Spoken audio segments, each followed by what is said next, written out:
សមតិចដេជោហ៊ុនសែនអញ្ជើញជួបសួរសុខទុក្ខនិងពិនិត្យស្ថានភាពរស់នៅបងនឹងដោះអាសន្នរបស់បងប្អូនប្រជាពលរដ្ឋដែលបានជម្លៀសដោយស្ម័គ្រចិត្តមកកាន់មណ្ឌលសុវត្ថិភាពវត្តពោធិ៍5000ក្នុងខេត្តព្រះវិហារនៅរសៀលថ្ងៃប្រហោះទី1កើតខែអាសាឍឆ្នាំសញ្ញស័ព្ទស័កពុទ្ធសករាជ2569ត្រូវនឹងថ្ងៃទី26ខែមិថុនាឆ្នាំ2025សមតិចដេជោហ៊ុនសែននាយឧត្តមសេនីយ៍ផុតលេខផ្កាយមាស5និងជាប្រធានព្រឹទ្ធសភានៃព្រះរាជាណាចក្រកម្ពុជាអញ្ជើញសួរសុខទុក្ខនិងពិនិត្យស្ថានភាពរស់នៅប៉ាន់តោះអាសន្នរបស់បងប្អូនប្រជាពលរដ្ឋដែលបានជម្លៀសដោយស្ម័គ្រចិត្តមកកាន់មណ្ឌលសុវត្ថិភាពវត្តពោធិ៍5000ជាង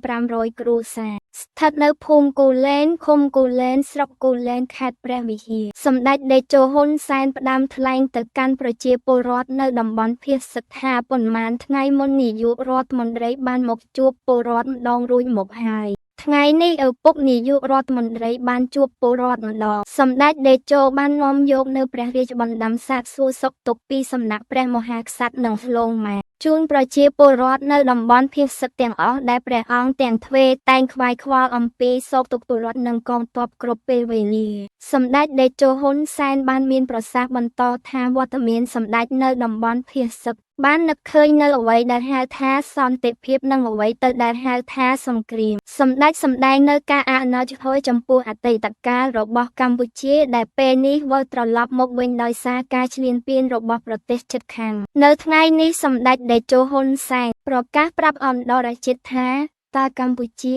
ឬថៃអ្នកណាឈ្លានពានអ្នកណាតើថៃបានជម្លៀសពលរដ្ឋខ្លួនចេញពីព្រំដែនដោយសារកម្ពុជាឈ្លានពានទេសម្ដេចតេជោបានថ្លែងថាកម្ពុជាជាប្រទេសរងគ្រោះដោយសារការឈ្លានរបស់កងទ័ពថៃដែលជារឿងអកុសលករនិងសូមឲ្យបរទេសទាំងឡាយដែលប្រកាន់សច្ចធម៌ស្រឡាញ់សន្តិភាពមើលឃើញឲ្យច្បាស់អំពីការឈ្លានពានរបស់ថៃសម្ដេចបានថ្លែងបន្តថាកម្ពុជាប្រាថ្នាជាមិត្តប៉ុនដែលថៃចិញ្ចឹមចិត្តឈ្លានពានកម្ពុជាតាំងពីឆ្នាំ2008ដល់ឆ្នាំ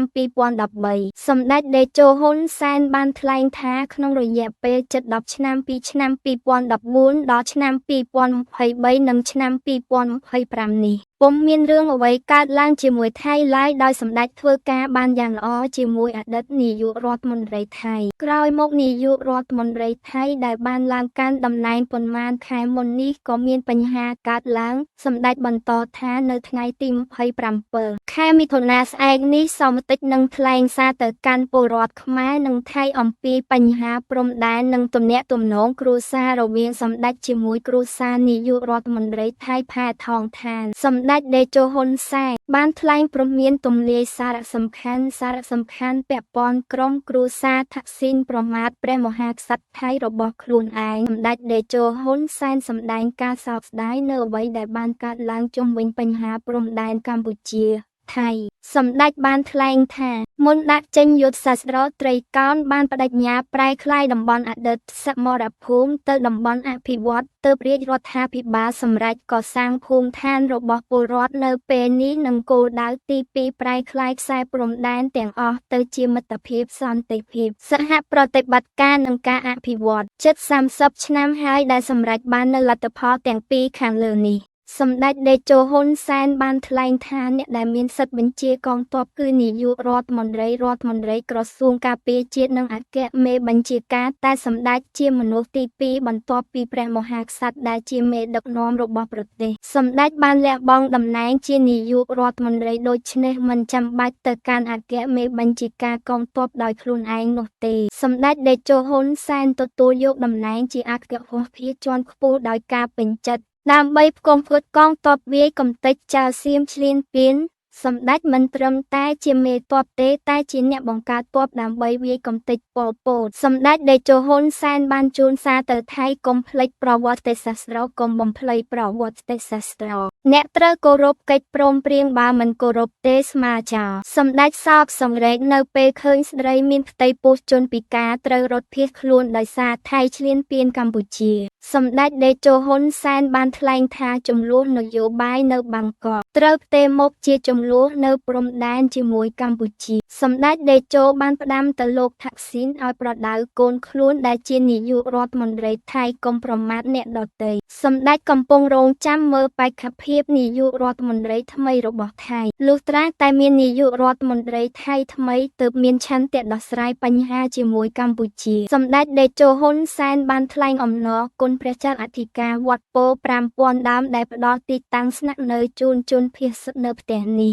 សម្ដេចក៏បានអំពាវនាវពលរដ្ឋនៅតាមភូមិឋានត្រូវចាត់ចែងរៀបចំលេណដ្ឋានព្រោះពួកថៃអាចនឹងវាយប្រហារកម្ពុជាសម្ដេចក៏បានណែនាំអាជ្ញាធរខេត្តស្រុកឃុំភូមិត្រូវជួយរៀបចំលេណដ្ឋានរបស់ប្រជាពលរដ្ឋនៅតាមផ្ទះសម្ដេចតេជោអំពាវនាវពលរដ្ឋនៅតំបន់ភៀសរក្សាអនាម័យនិងការពារខ្លួនពិសេសស្ត្រីមានផ្ទៃពោះព្រោះពេលនេះម្នាក់តែជីវិតពីរសម្ដេចតេជោក៏ណែនាំអាជ្ញាធរខេត្តត្រូវរៀបចំក្រុមគ្រូពេទ្យប្រចាំឲ្យកាន់ច្បាស់លាស់ហើយក្រសួងសុខាភិបាលកាកបាទក្រហមនិងផ្នែកពាក់ព័ន្ធត្រូវរួមគ្នាទទួលខុសត្រូវចំពោះជនរួមជាតិខ្មែរនិងសោកស្ដាយចំពោះបញ្ហាដែលបានកើតឡើងដោយសារថៃឈ្លានពានសម្ដេចតេជោហ៊ុនសែនបានថ្លែងថាជំនាន់នាយករដ្ឋមន្ត្រីថៃប្រយុទ្ធច័ន្ទអូចាគឺកម្ពុជាថៃបានឈានទៅភ្ជាប់ទំនាក់ទំនងខ្ពស់បំផុតនៅពេលនេះថៃចំនួនជាមួយប្រទេសផ្សេងទាំងអស់នៅជុំវិញប្រទេសព្រំដែនកម្ពុជាបិទក្រោយគេដោយថៃជាអ្នកបិទជាឯក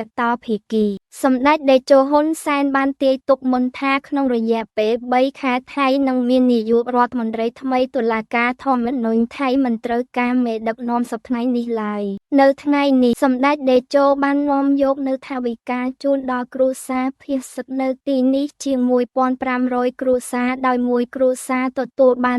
50,000 រៀលនិងស្ត្រីមានផ្ទៃពោះ1លានរៀលជាគ្នានោះសម្ដេចតេជោក៏បានលើកយោបល់ឲ្យរាជរដ្ឋាភិបាលទម្លាក់ថវិកាបន្ថែមសម្រាប់ឧបត្ថម្ភនៅតំបន់ជនភៀសបន្តទៀត